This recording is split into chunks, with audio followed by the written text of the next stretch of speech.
के सब मेरे साथी प्रेस के मित्रगण, आप सबका स्वागत। जैसा कि हम सब जानते हैं, अभी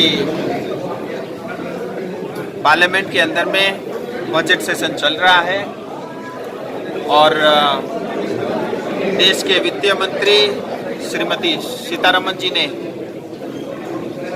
इस बार बहुत अच्छा बजट पूरे जनता के समक्ष रखा और उसको मैं पूरा देश का बजट मानता हूँ। गांव, गरीब, श्रमिक से लेकर के युवा, बुजुर्ग और जो लोग व्यापार से जुड़े हैं, सभी को उसके अंदर में समावित किया गया है। और दार्जिलिंग के लिए, नॉर्थ बंगाल के लिए विशेष करके दो बड़ी घोषणाएं हुए हैं। उसके लिए मैं प्रधानमंत्री जी और सीतारमण जी का बहुत आभारी हूँ। पहली बात तो 1000 करोड़ का बजट आवंटन किया है, जो विशेष करके इस चाय बागान में जो हमारी माताएं बहनें काम करती हैं, उनके और उनके बच्चों के वेलफेयर के लिए, डेवलपमेंट के लिए, उसके लिए वो 1000 करोड़ रुपया दिया गया है। उसी तरह से कलकत्ता से लेकर के सिलीगुड़ी जो कॉरिडोर बनेगा, करीब 25,000 करोड़ की लागत से ये कॉरिडोर बनेगा, हाईवे बनेगा और मुझे लगता है ये पूरे नॉर्थ बंगाल के लिए, साथ ही पूरे नॉर्थ ईस्ट के लिए एक बहुत बड़ा विकास का नया मार्ग होगा। क्योंकि हम सब जानते हैं, जितनी संसाधन नॉर्थ बंगाल में है या दार्जिलिंग में है, हमेशा उसकी उपेक्षा हुई है। कलकत्ता में जिसकी भी सरकार रही, दार्जिलिंग, तराई, डूवर्स को और नॉर्थ बंगाल को लूटता रहा है। लेकिन इस बार राष्ट्रीय बजट के अंदर में दो बड़ी घोषणाएं नॉर्थ बंगाल को लेकर के हुई। एक बार फिर मैं अपनी पार्टी और भारत सरकार के प्रति आभार व्यक्त करता हूं। अब जो आज दार्जिलिंग के बहुत सारे विभिन्न पार्टियों के नेता कार्यकर्ता ने भारतीय जनता पार्टी का दामन थामा है, उन सब का मैं स्वागत करता हूं अपने परिवार में, भारतीय जनता पार्टी के परिवार में।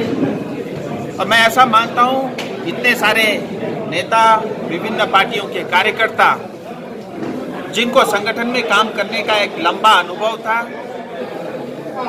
जिन्होंने हमेशा दार्जिलिंग और तराई और डूवर्स की जनता के हितों के लिए काम किया, मुझे लगता है ऐसे लोग अगर भारतीय जनता पार्टी में जुड़ते हैं, इससे भारतीय जनता पार्टी और सशक्त होगी।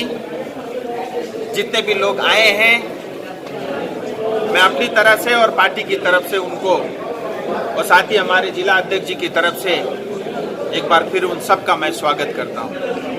तो आने वाली जनता पार्टी ने स्पष्ट कहा है कि गोरखाओं के दो मुद्दे, दार्जिलिंग, तराई, डूवर्स को लेकर के स्थायी राजनीतिक समाधान, और दूसरा जो गोरखाओं में छूटे हुए 11 सब ट्राइब्स हैं, उनको जनजाति का दर्जा देना। और जब से मैं सांसद बना हूं, ईमानदारी से इसके लिए काम कर रहा हूं।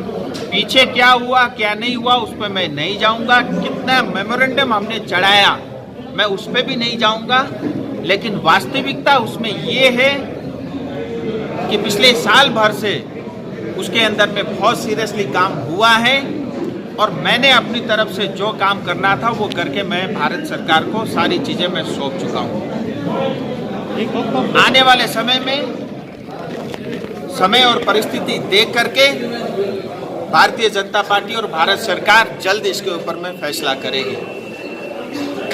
और स्थायी राजनीतिक समाधान की जहां तक बात है, अभी तक तो बड़ा समस्या ये थी कि वार्तालाप करें तो किससे वार्ता करें। लेकिन हाल ही में गृह मंत्री से मिलकर के जितने भी हमारे सहयोगी दल के साथी थे, उनके अध्यक्ष थे, उनकी अच्छी वार्ता हुई है। उसके अंदर बहुत सारी बातें ऐसे हैं जो मैं पब्लिकली मीडिया के थ्रू तो नहीं कह सकता, लेकिन जितने भी बातें हुई वो दार्जिलिंग, तराई और जनता और डूवर्स की जनता के हितों की बात हुई है। मुझे लगता है आने वाले समय में वो सब जो है आप सबके समक्ष होगा। लेकिन निश्चिंत रहिए, भारतीय जनता पार्टी ने जो वादा किया वो पूरा करेगी।